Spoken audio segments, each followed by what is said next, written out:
What's going on, everybody? LK here, and today, something that most people looked over when they announced Baiken, or I should say, when they had the trailer for Baiken yesterday. This is the Combo Maker video guide. So actually, a lot of people are really hyped for this mode. So they had something similar to this in Xrd, which was good if you use the PS4 share mode to share your vids via like Twitter and things like that. But here they're going to have like a training mode where you can upload combos to like a server and people can like download them. And it's not just combos, it seems like it could be hard combos, practical combos, flashy combos, and then they even mention set play. So this is the one that actually gets me pretty hyped. This helps everybody, right? So if you're starting a new character, it's pretty easy to see, like, hopefully someone will be like, this is practical combos. I'm sure you've seen me upload combo videos for characters that I play where it's always like blahs, combos, and why to do them. So like if I was going to do that with Milia here, I would do something like that because I'm not a fan of traditional combo lists. But this also helps in the case of building out situations, it seems, because again, they mention set play, which is people's plans for specific situations, right? So if you don't know how to negative edge and you want to learn how to defend Zato things, for example, you could, hopefully someone will have good examples of Zato pressure in here. Or another example would be, say, Milia, where the classic, and honestly I'm doing this day one, where the classic is people to this day think that throw into H-disc is not a true setup. And I would gladly put the setup there just to show, hey, like, you really need specific responses to this, or else, you know, you're going to be just getting hit. So I wanted to share like 3 examples of things that aren't so easy to practice. So I have 2 defensive situations and 1 combo that I think this combo maker mode, this combo sharing mode, will help out with a bunch. So funny enough, we got to start with the classic throw into H-disc. There are people to this day that think this setup is not a real setup. I still run into people who mash on this. I still read in the comments why do people let this setup rock. Most people still don't seem to know that this is a real setup, a real safe jump that has very little, there is counterplay, but very little counterplay. So the main thing that beats this is having a fast, specifically a 7-frame reversal. Many characters do not have this. So no, you can't 6P it, nor can you jump it.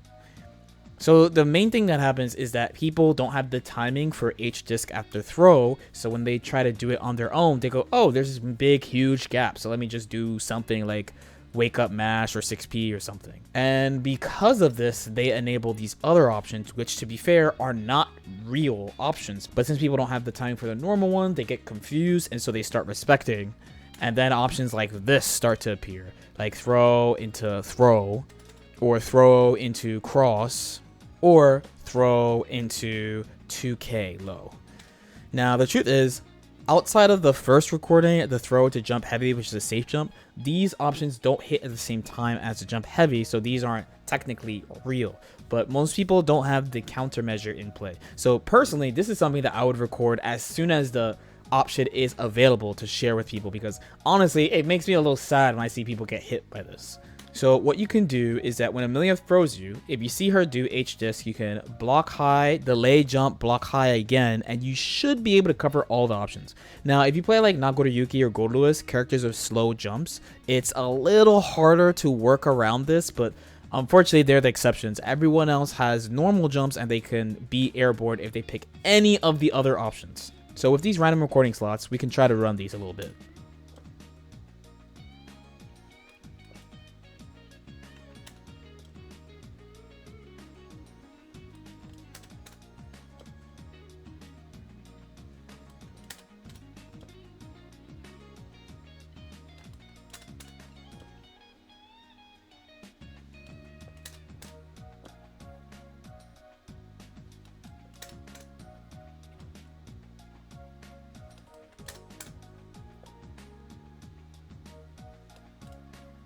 So as you can see, even though I messed up one time, basically All the other options are not real, but it could be hard to set up if you're not good at doing throw into H disc into jump heavy.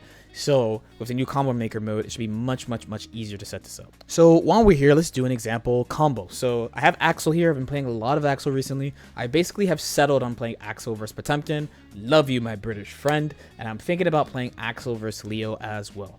When people talk about Axel and his difficulty, they usually go to his combo. So he has this loop combo that exists, I want to say, in basically every Guilty Gear game in some form, where he loops Axel Bomber. So he has this in this version as well.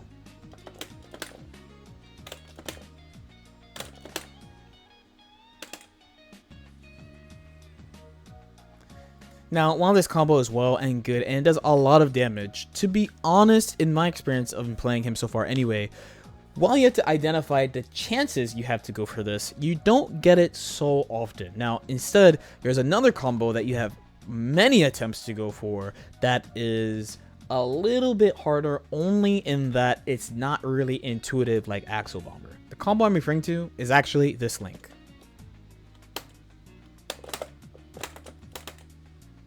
So this is the 5k, 6k Ren-Sen link. And personally, I only really kind of got this down a couple of days ago. Up until now, I've been compromising a little bit and not doing the 6k, but after talking to other Axel players who've been helping me out a little bit while I've been learning him, I'm honestly missing on a decent chunk of damage by not going for this. So even though it's not intuitive, it's worth learning. So having this in combo maker for people to see the timing, and in my case, if I were to upload this combo, I wouldn't say 2S combo number 3 or whatever. I would specifically say like 2S, they're very high non-counter hit combo. Like, I would try to be as specific as possible the way I try to do my characters combos and when to use them, because I am not a big fan of long combo lists. As you guys know, I'm not really a combo monster. I don't really care about like grinding execution. I really want to know when to use the thing, like what situation to use the thing. So having something like this is really good, especially since it is important overall to have this one down. So the last one is a character that has been getting some hate recently. This is Happy Chaos, and it's mostly because of how much he's changed since he's come out. So if you remember the type of stuff he was doing when he came out, it would look something like this pressure-wise.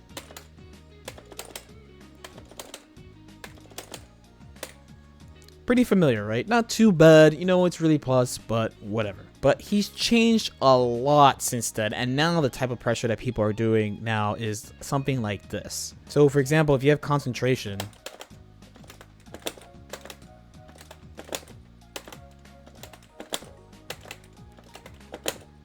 so this is not a really intuitive input. So let me do it again, but with the game's built-in combo recipe tool. So this is something here that's from Exert, as I mentioned before.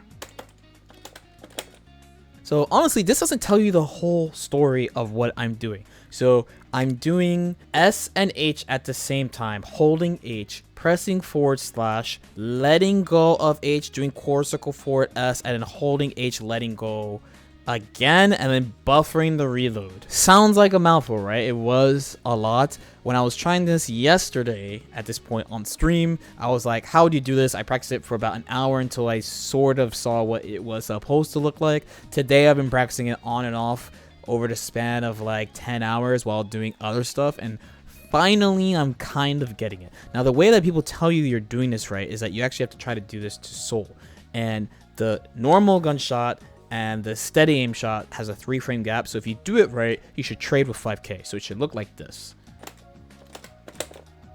So as you saw there, it might have been hard to see the 5k, but the main thing is that you saw Happy Chaos instantly recover and soul pop up extra high. That means I got the charged steady aim shot, which is what we're going for because we want the guard break, and the 3-frame gap is indeed there. Now the issue is, this is not that easy to do because, as I mentioned before, I'm using what's called negative edge input. So you can do the gunshot by either firing normally or by letting go of the button. So you have to let go of the button. It does actually make a difference. I'm lucky in that, in my experience, I played I mean, she has negative edge, but this is like baby's first negative edge, Lychee, where you have to hold the drive button, the D button, to do stuff with her staff. And I also played Zato for like 5-ish weeks, so I got a better intermediate experience of playing a negative edge character. So even though it was weird at the start, I sort of got the hang of it, and I think maybe in like the next day or so I'll get it. But if you've never done this before, either you've played a lot of fighting games but just never played a negative edge character,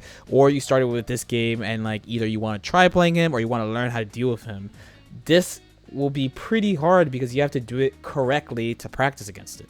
So this mode, assuming that you can download this sequence, this will help so much in the cases of like rare characters with things like this that are like pretty hard or have like really specific timing. So personally, I am really excited for this. They quietly snuck this in along with the Baiken trailer. So right now everyone is talking about Baiken and they're not really talking about this, but honestly, this is a game changer that I think again is on par with Accent Core's amazing replay system. Alright, as usual, if you guys have any questions or comments, definitely feel free to leave them in the comment section below. Like and subscribe if you guys feel like it, and we'll see y'all next time.